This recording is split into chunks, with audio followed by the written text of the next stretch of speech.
மலைகள் சூழ்ந்த காட்டு பகுதிக்கு மகனை அழைத்து சென்றார்கள்.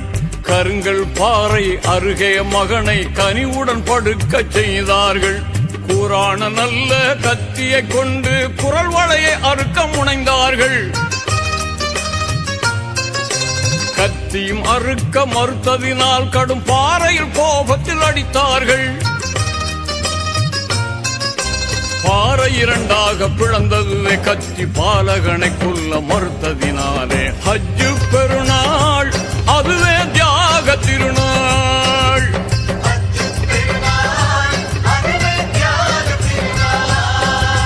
ஹஜ்ஜு பெருநாள் வந்த சரித்திரம் கேளுங்கள்.